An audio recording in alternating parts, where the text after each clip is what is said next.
E aí pessoal, tudo bom com vocês? Meu nome é João Matheus, mas pode chamar de Jota. Eu sou acadêmico de Química Licenciatura e estou começando esse projeto para te ajudar nas cadeiras de Química. Hoje o assunto vai ser soluções, um conteúdo da cadeira de Química Geral 2, tá ok? Nesse vídeo a gente vai intercalar teoria com resolução de exercícios. Todos os exercícios abordados aqui foram tirados do livro Schank. Então, eu dividi a parte de soluções em algumas partes. O processo de dissolução, como que ocorre a dissolução, o que possibilita uma dissolução, as unidades de concentração, o efeito da temperatura no coeficiente de solubilidade, como que varia a solubilidade dos gases e, por fim, as propriedades coligativas de uma solução. O processo de dissolução ocorre quando há afinidade entre soluto e solvente. Mas afinidade em termos de quê? Em termos da polaridade das moléculas. Existe até uma frase célebre que resume todo esse conceito, que é semelhante dissolve semelhante. Portanto, um solvente polar só vai dissolver solutos polares, enquanto um solvente apolar vai dissolver apenas solutos apolares, ok? E nossa primeira questão vai envolver exatamente isso. A primeira questão é a questão 10 do capítulo 12, novamente, como já expliquei no início, do livro Schank. Ele faz uma pergunta simples: etanol é solúvel em ciclo hexano? Aqui nós temos que ver apenas a questão da polaridade, como já foi explicado. A molécula do etanol é a seguinte. Já o ciclo hexano tem essa forma estrutural. Ok? Então, pessoal, nós conseguimos ver no etanol a existência de uma hidroxila. Se vocês lembrarem, a hidroxila ela possibilita a formação de ligações de hidrogênio, além de dar a essa molécula uma certa polaridade por causa da grande eletronegatividade do oxigênio. Então, digamos que essa molécula do etanol, ela tem certa polaridade. Já no ciclo hexano, são ligações entre carbonos e hidrogênio. E todos nós sabemos que cadeias de carbono e hidrogênio são apolares.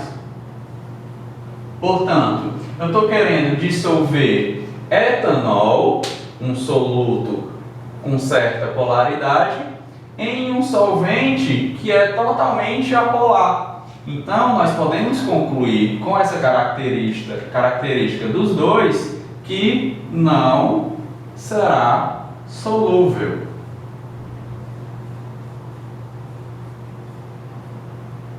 Ficou entendido a parte do processo de solubilidade? Bem tranquilo, né? Apolar dissolve apolar, polar dissolve polar.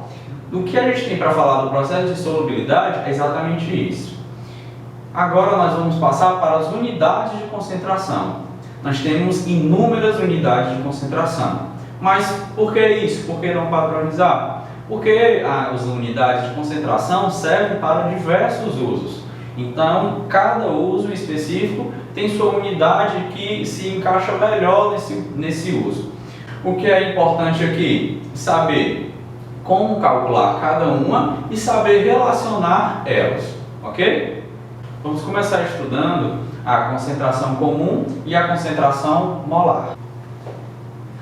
A concentração comum é encontrada através da razão entre a massa do soluto,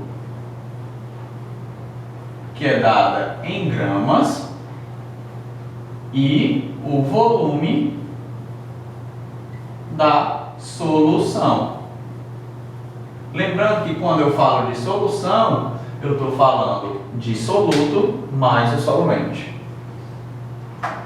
Já a concentração molar, ela é encontrada através da razão entre o número de mols, que hoje em dia é muito utilizada a nomenclatura quantidade de matéria, número de mols do soluto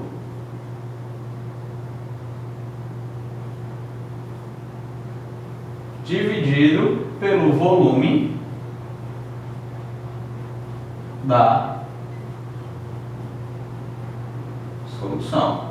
A unidade aqui vai ser mol e do volume vai ser em litros. Agora nós vamos estudar mais duas unidades de concentração, que é a porcentagem massa-massa e porcentagem volume-volume.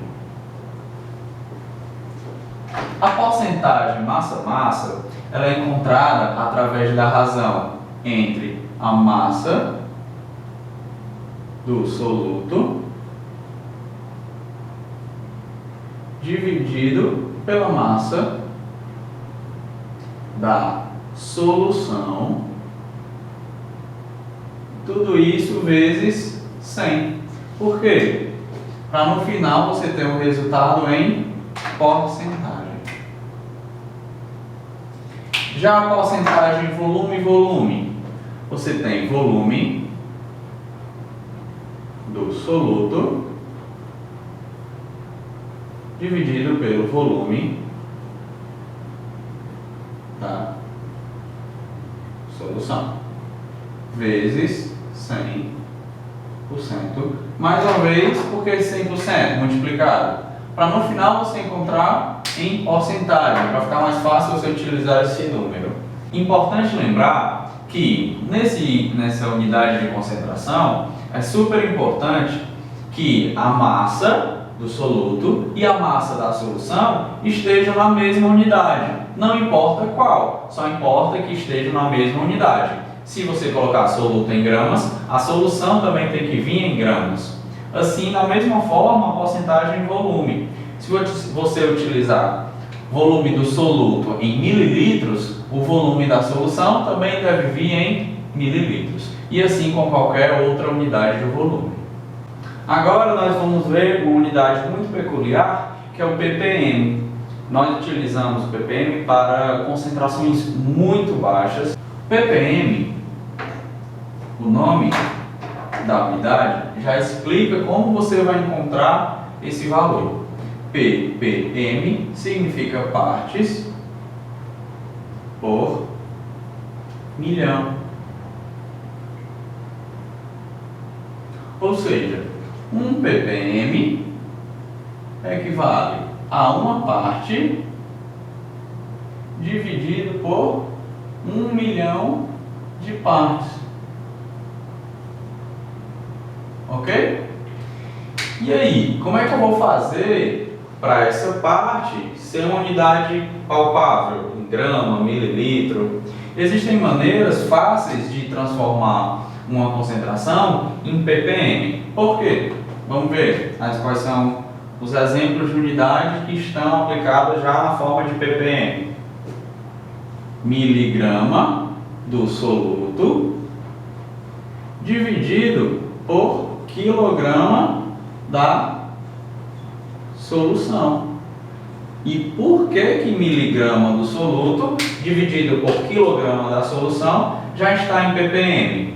Se a gente for lembrar dos prefixos daqui, dos múltiplos e submúltiplos de uma unidade, nós vamos ver que quilograma é 1 milhão de vezes maior que a miligrama, ok? Então, se você pegar massa do soluto em miligramas, dividir pelo quilo da solução, já vai encontrar uma solução em uma unidade de concentração em ppm. Outra forma de já achar em ppm é você utilizar mililitros do soluto dividido por metro cúbico da solução. Tá? A mesma explicação que a gente falou do ppm em massa é o ppm em volume. Metro cúbico é 1 milhão de vezes maior que mililitro. Então, para achar essa concentração em ppm, basta pegar o mililitro do soluto, dividir por metro cúbico da solução. Tá? Então, nesse tipo de questão, você vai ter que se ater muito bem à passagem de unidades. Uma terceira forma de expressar a unidade de concentração em ppm é utilizar miligrama do soluto por litro da solução. Então, nós temos três formas fáceis de fazer uma unidade de concentração em ppm sem precisar se preocupar muito em essa transformação de 1 milhão de partes. Para não ser muito confuso, existem essas três possibilidades de unidade de concentração em ppm. Uma concentração em ppm massa por massa, miligrama por quilograma. Uma unidade ppm volume por volume, mililitro por metro cúbico. E ainda assim, uma unidade que relaciona massa com volume, que é miligrama por litro. Ok? Então essas são as três formas de expressar uma unidade de concentração por ppm. Uma outra forma ainda de expressar a unidade de concentração de uma solução é usando a molaridade. Não confundir molaridade com molaridade. O que é a molaridade? É aquela mesma concentração molar que eu falei no início do vídeo, tá? Aquela concentração que é em número de mols do soluto dividido pelo volume da solução. Aqui a molaridade é um pouquinho diferente da molaridade. Vamos ver por quê. Quando eu quero encontrar a molaridade de uma solução, eu faço a seguinte razão: número de mols do soluto dividido pela massa em quilos do solvente. Olha aqui, tem duas pegadinhas nessa unidade de concentração. Primeira, porque o nome dela parece muito com a concentração molar, que é molaridade. Essa aqui é a molaridade. E todas as outras unidades a gente estava dividindo por uma unidade ou de massa ou de volume de quem? Da solução. Até então a gente não dividia por nada do solvente.